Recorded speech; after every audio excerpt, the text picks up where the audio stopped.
ରହିବେ ଶାନ୍ତିରେ।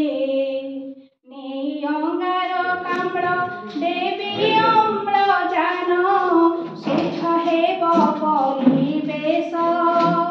ଡାଳରେ ମୋହର କେତେ ଯେ ବିହଙ୍ଗ କରିବେ ତାଙ୍କର ବାସ।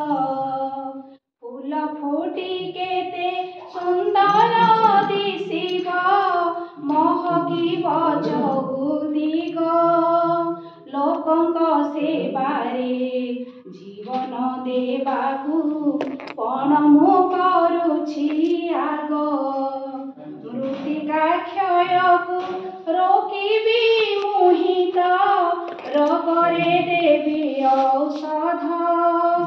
ବନ୍ୟା ବାତ୍ୟା ଆଉ ହେବନି ମରୁଡ଼ି ବର୍ଷାକୁ କରେ ସ୍ୱାଗତ। ଅଭିଳାଷ ମୋର ପୂର୍ଣ୍ଣ କର ପ୍ରଭୁ କରୁଛି ମୁଁ ନିବେଦନ। ପର ସେବା କରି ମୋର ଏ ଜୀବନ ହେଉ ଯାଉ ଆଜି ଧନ୍ୟ।